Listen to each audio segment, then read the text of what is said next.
The drawing basics courses I've done over the last 15 years have always involved one class devoted to the skeleton. This is a tragically necessary abbreviation for this subject in order to move through the basic concepts of drawing that I task myself to deliver. Countless hours could be devoted to drawing the skeleton and anatomy in general. When I was a student, we had an artist's anatomy course that involved drawing from skeletons, preserved cadavers, and pickled, generally pathological specimens at the University of Toronto's Medical Sciences Museum. Many OCA graduates, more academically inclined ones, went on to study medical illustration at U of T.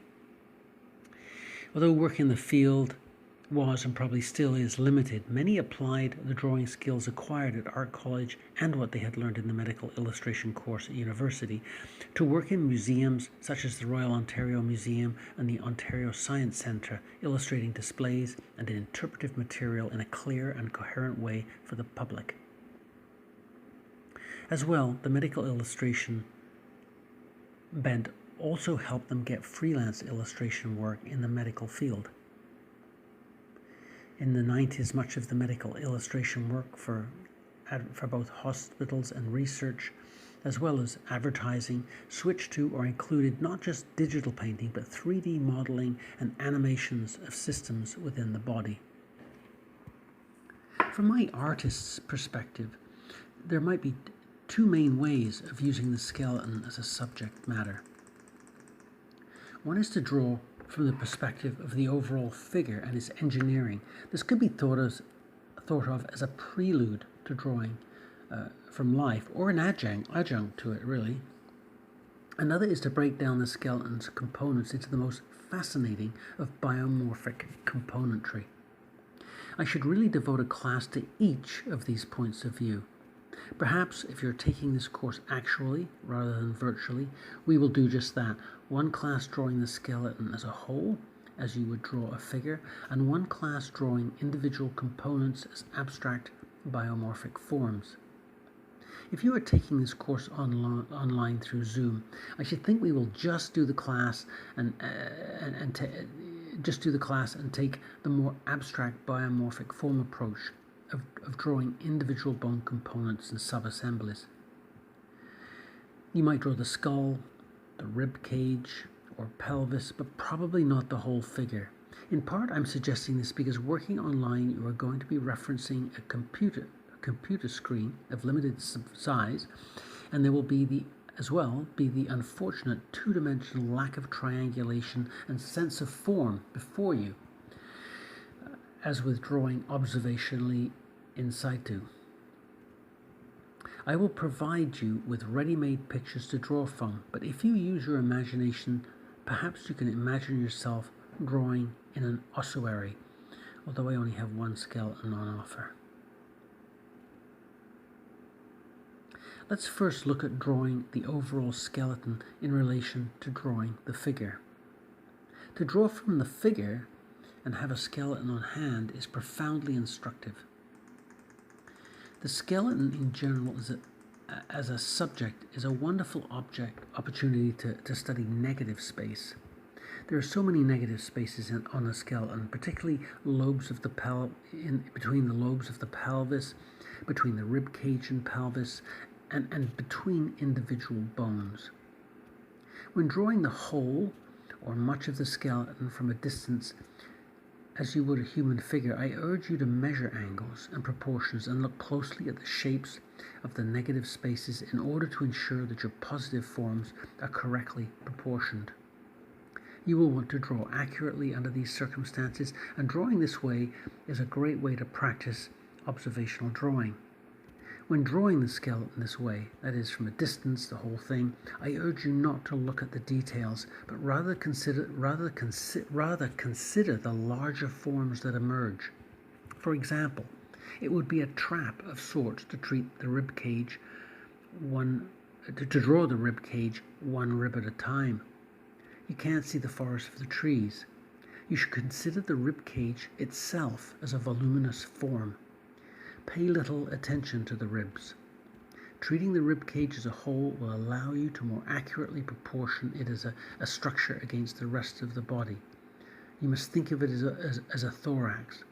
Once you get this overall volume in place and established, then you can come in and start to divide it up for individual ribs if you have the time to do so. When you find your class drawing close-ups of individual bones, a very different point of view, and bones and components and skeletal modules, you will probably be thinking more about the discrete biomorphic forms and shapes that you're seeing, and you can be less accurate and quite whimsical. Think of this kind of drawing, the close-up drawing, opposite to drawing the skeleton as a whole, as a chance to practice your own personal drawing styles and treatments. It's a chance to fill a sketchbook and develop your own very personal drawing style. We are going to go through this skeleton section before we have done any of the drawing exercises associated with the figure, but I hope you will revisit the skeleton section after the figure drawing section and apply some of the life drawing exercises whimsically and lyrically to skeleton components and structures. For example, contour drawing, cross contour drawing. All of these are excellent ways to describe the biomorphic shapes that you will be looking at in the close-up drawings of the skeleton. In the book A Natural Way to Draw, by a drawing classic, not so much a textbook as a philosophical approach, Nicolaides urged developing artists to draw every day, both thinkingly and unthinkingly. This is your chance to draw less thinkingly. Let yourself run amok in the biomorphic forms and shapes.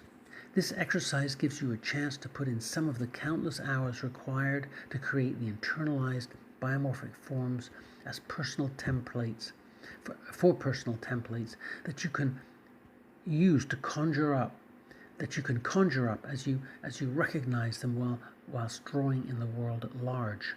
To this end, I have, quote unquote, heard that at one time when artists were trained in studios as apprentices by artists, one of their tasks was to draw every bone in the human body. An artist would have a bone box of disassembled skeleton parts, as well as an assembled skeleton in their studio. If this is true, it perhaps suggests the utility of working through this very abstract but useful inventory of biomorphic form. So here are some inspirational drawings for your and photographs for your visual peregrinations through my modest ossuary. How could we not look at the anatomical drawings of Leonardo? They look whimsical, interpretive, and crafty with their yellowed paper and both highly skilled and stylistic approach to ink drawing. But it's worth considering that Leonardo was drawing and illustrating with great intellectual rigor for his time. He was an expert anatomist for his era. So these drawings, whilst loose and sketchy for his own personal reference, were also more akin to rigorous scientific medical illustrations of today. It is that traversing of both art and science that makes Leonardo's anatomical drawing so interesting and appealing, but I would urge you to look at them primarily as whimsical descriptions of form, not as medical illustrations. You should look to them for the drawing treatments of natural forms, and not the not for their anatomical and scientific rigor. But do look to them. Go online and create a file and download and fill it for continued reference. In Leonardo's work, you'll certainly find the kinds of biomorphic shapes and forms, structures and assemblages that I want you to look for. They are what you should concentrate on looking for. But another realm of great inspiration for the task of drawing from the skeleton is to look at some of the pinnacles of 20th century biomorphic art. The Surrealists delved deeply into this realm. But I'm just going to show you a couple of examples, a couple of my favorite examples for this sort of thing. As a student, I came to deeply love this sort of 20th century biomorphic art, and particularly the work of British sculptors Barbara Hepworth and Henry Moore. Here is some of Hepworth's work. Both Hepworth and Moore looked to biomorphic forms from anatomy and nature for inspiration: bones, cellular structures, stones, driftwood on beaches, and ultimately their own robust and fertile imaginations. As a student, I frequently looked at and would draw the sculpture of Moore, who had a huge collection at the Art Gallery of Ontario next door to our college. The collection was a wonderful inventory of forms.